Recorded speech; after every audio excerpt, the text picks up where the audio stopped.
Hatfield split squats are sick for leg growth. So step one of this exercise is to get your rack height right. So I like to set my rack height at about the upper pec level. The big thing here is that when you are re-racking that weight, you do not want to have to get on your toes or like have to finesse that weight in. So whether you're performing your first leg, taking a rest, and then your second, or doing your single leg work back to back, and you're gonna be gassed at the end of the set, the last thing you wanna do is be clipping a J hook or having to get on your toes or take extra steps trying to rack that weight. So I always suggest go a little bit lower because it's gonna be easier than to just kind of lean and pull yourself in when you're absolutely gassed after your sets. The second step is nailing your setup. So once you get under that bar and you lift up that safety squat bar, you're gonna take a step back. And now with the leg that is gonna be your dominant lead leg, I like to line up my toes with just about where the power rack is. Now your setup might be a little bit different. The big thing here is that you do not want to be clipping that rack or the J hooks during your ascent. So when you're standing back up with that weight on your back.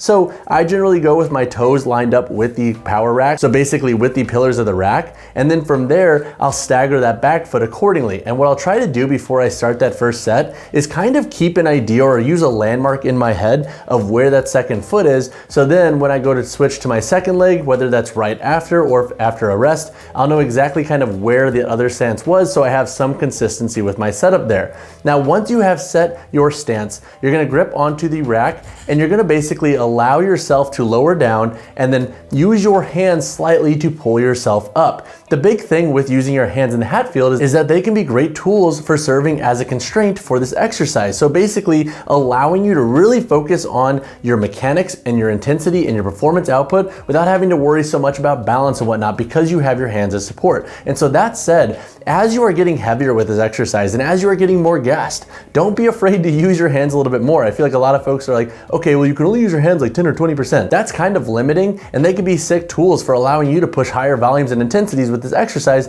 than you would be able to when you have to fully rely on your own balance and you don't necessarily have that constraint to kind of help you out to really push your legs to a farther extent. Now, once you are done with your set, you either have the option of taking a rest and then doing your second leg. I would highly suggest doing that if you are pushing your intensity very hard and high, but if you're just in that like mid-range with your intensity and you have the capacity to hit both legs, you'll then switch legs accordingly, and then after that set, you'll then lean that weight in to re-rack your weight, and then boom, your Hatfield split squat sets are done.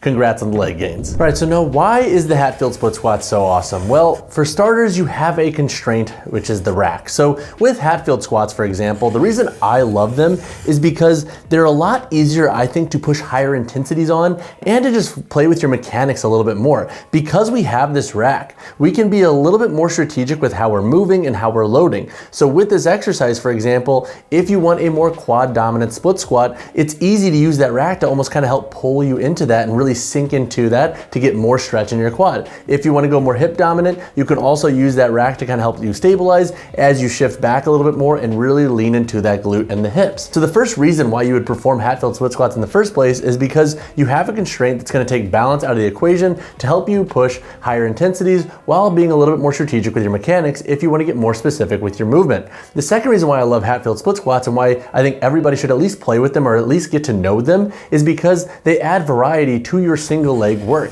I think a lot of folks just think lunges, split squats, etc. But with the Hatfield split squat, you now have an additional variation that you could play with and load heavier that you might not be able to do with your traditional split squat. So it's just a great tool to have in the toolbox regarding your variety that you can have for your training days. And then to piggyback on that, the reason also why I love the Hatfield split squat is on days, for example, or let's say blocks where you are pushing your back and you are super fatigued all the time with your back, I think the Hatfield split squat and most Hatfield variations can be fantastic for giving your back a little bit of a break because you're not going to have as much forward lean because you have the racks to stay a little bit more upright. So it can be also another great tool for allowing you to push your leg intensity super high without necessarily killing your back if you have, like, for example, some heavier deadlifts earlier in the week and you're typically already fatigued from them, and doing any form of like back squat or front squat would kind of push you over the edge of what you could handle and maintain while still making like really high threshold leg gains. So all that said, it's a great tool to have in the toolbox and to at least familiarize yourself with no matter what level of lifting you're at. So two mistakes that I see folks make with the Hatfield split squat is number one, just not getting the setup right. Nailing the setup is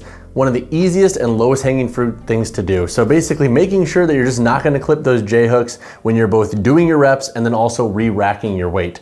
The second mistake, and it's a little bit more nuanced, is just being way too rigid with how you think of this exercise. There is no one size fits all. Your stance length, your setup with your front dominant leg might be a little bit different than your peers, and then also how you perform this exercise is really down to dealer's choice. You can perform them with weightlifting shoes if you want a more elevated heel and potentially increase your quad bias. You can perform them with a flat shoe, go more hip dominant if you want to make them a little bit more hip focused and glute and posterior chain focused. So really it comes down to just making sure that when you program this exercise, there is some consistency regarding how many weeks you're using them in a row with some strategic progressions, but then also just not getting super dogmatic with how they have to be performed. I think that's a mistake that we can kind of use for literally every exercise these days and how we program for ourselves. But all that said, that wraps up this Hatfield split squat guide. If you have additional questions on this exercise, drop a comment down below or reach out to me personally, whichever you prefer. And as always, y'all, drop a like on this video, drop subscribe to the channel. I'll see you in the next video.